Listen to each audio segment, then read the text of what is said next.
আৰম্ভ হোৱা নাই এতিয়া জইনিং হৈ আছে বুথ কমিটি গঠন হৈ আছে অৰ্গেনাইজেশ্যন ষ্ট্ৰাকচাৰবিলাক ঠিক হৈ আছে আৰু প্ৰায় এক সপ্তাহ ঘূৰি পেলাই যিটো দেখিলোঁ UPPL বহুত শক্তিশালী হৈ আহি আছে আৰু সকলো জাতি জনগোষ্ঠীয়ে ইতিমধ্যে UPPLক একচেপ্ট কৰিছে আৰু ইয়াত এনেকুৱা জনগোষ্ঠী নাই যিয়ে নেকি ইয়াত মানে আজি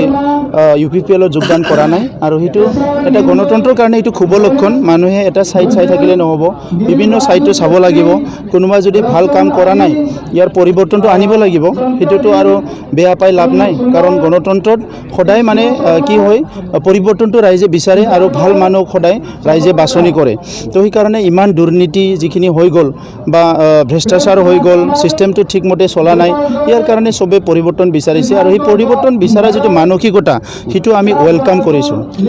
বিভিন্ন জাতি গোষ্ঠীয়ে আপোনালোকৰ UPPLৰ পৰা টিকেট দিয়া নিশ্চয় দিব লাগিব কাৰণ 5টা ওপেন আছে আৰু 5টা জেনেৰেল ৰিজাৰ্ভ আছে সো সেই সমষ্টিবিলাকক আৰু ইয়াৰ বাহিৰেও আমাৰ ট্ৰাইবেলসকলৰ কোনোবা যোগ্য যদি ব্যক্তি আছে বা কোনোবাই তেনেকুৱা ওলাই আহে সেইবিলাককো ক'ৰবাত একমডেট কৰিব লাগিব সো সেই কথাবিলাক চিন্তা চৰ্চা কৰা হৈছে কিন্তু বহুত জনগোষ্ঠীয়ে আমাৰ তাত টিকেটো বিচৰা নাই খালি তেখেতসকলে কৈছে কি আমি পৰিৱৰ্তন বিচাৰিছোঁ আপোনালোক চবেই আজি ৰাজনীতিত আহিছে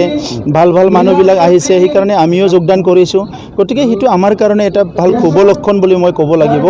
আৰু নিশ্চয়কৈ যিহেতু ৰাইজে আমাক আস্থা আৰু বিশ্বাসত লৈছে আমিও ৰাইজক সেই সন্মানটো দিব পাৰিব লাগিব আৰু ৰাইজৰ যিটো বিচৰা যিটো আকাংক্ষা সেইটো পূৰণ কৰিব পাৰিব লাগিব সেইকাৰণে মই দলৰ মানুহবিলাকক কৈছোঁ যে আমি অইন দলবিলাকৰ নিচিনা বা কোনোবা আজি যিয়ে BTC চলাই আছে তেনেকুৱা লগৰ নিচিনা ৰাইজক কোনোবা এটা ভুৱা কথা ক'ব নালাগে মিছা এটা আশ্বাস দিব নালাগে যিখিনি কৰিব পাৰোঁ কাৰণ কৰিব বহুত পাৰে কেন্দ্ৰীয় চৰকাৰৰ পইচা আহে ৰাজ্য চৰকাৰৰ পইচা আহে বহুত আঁচনি আছে ইয়াতে শ আঁচনি আছে সেই আঁচনিবিলাক ৰূপায়ণ কৰিলে আমাৰ অঞ্চলটো বহুত আগুৱাই যাব নাই হাৰাটো আমাৰ উদ্দেশ্য নহয় আমাৰ জিকাটো উদ্দেশ্য গতিকে আমি কাকো হাৰাব বিচৰা নাই আমি জিকিবই বিচাৰিছোঁ গতিকে আমি জিকাৰ কাৰণে কোনোবা হাৰি যায় যদি মইতো ক'ব নোৱাৰোঁ কিন্তু আমাৰ কাকো আমি বিশ্বযুদ্ধৰ নিচিনা লোৱা নাই তেখেতসকলেহে লয় বিশ্বযুদ্ধৰ নিচিনা কেম্প বান্ধি লৰা থৈ দিয়ে বহুত ৰাইজক ভাবুকি দিয়ে পইচা বিলায় মানে ইলেকশ্যন নিজিকেলি যেনিবা একদম মৰি ধ্বংস হৈ যাব আৰু এনেকুৱা নহয় ৰাজনীতিটো সহজ সৰল হ'ব লাগে সকলো মানুহে অংশগ্ৰহণ কৰা হ'ব লাগে আৰু এটা ভাল উৎসৱ সেইটো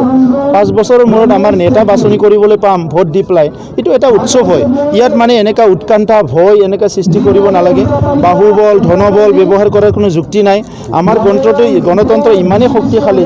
আপুনি ভাল কাম কৰক এটা টকা নিদিলেও ভোট দিয়ে ৰাইজে চ' এইবিলাক যিটো কালচাৰ আজি BTC চলি আছে এটা সমষ্টিত কৰোৰ টকা খৰচ কৰা নিজৰ মানুহবিলাককে কিনা বেচা কৰা এই কালচাৰবিলাক সলনি কৰিব লাগিব সেইকাৰণে এইবিলাক গোটেই কথা লৈ পেলাই আমি আজি ৰাজনীতিক জইন কৰিছোঁ আৰু সেইটো আমাৰ কাৰণে এটা সংগ্ৰাম পৰিৱৰ্তনৰ সংগ্ৰাম আৰু ৰাইজে যেনেকৈ আগুৱাই আহিছে মোৰ বিশ্বাস যে ইয়াত পৰিৱৰ্তন এইবাৰ হ'বই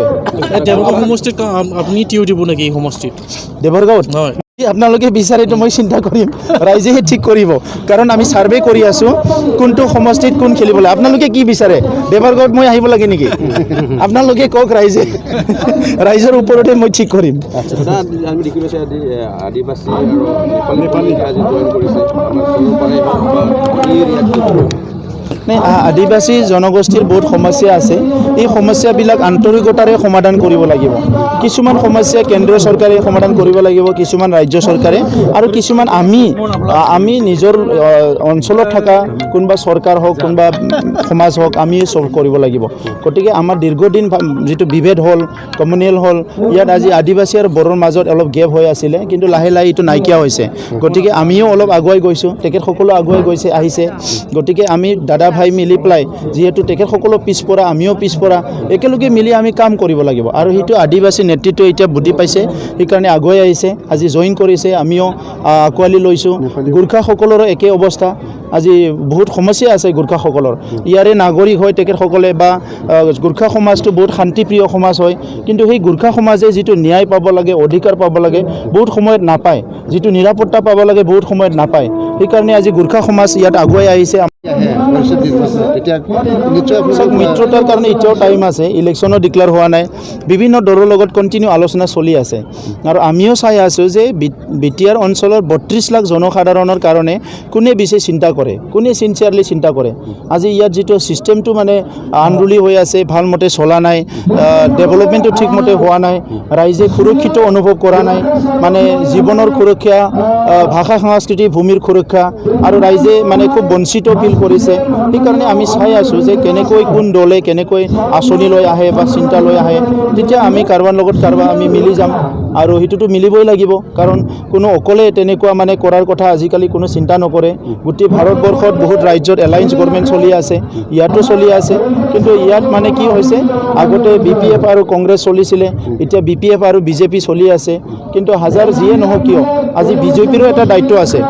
আগতে কংগ্ৰেছৰো এটা দায়িত্ব আছিল যে ইয়াৰ উন্নয়নটো ঠিকমতে হৈছে নে নাই ভাল কাম কৰিছে না কৰাপশ্যন কৰিছে ৰাইজে বঞ্চিত হৈ আছে নেকি এই কথাবিলাক চোৱাটো আগতো দায়িত্ব আছিল এতিয়াও দায়িত্ব মানে আছে সেইকাৰণে তেখেতসকলৰ কথা তেখেতসকলে চিন্তা কৰক আমিও কৰি আছোঁ আজি যিটো আপোনাৰ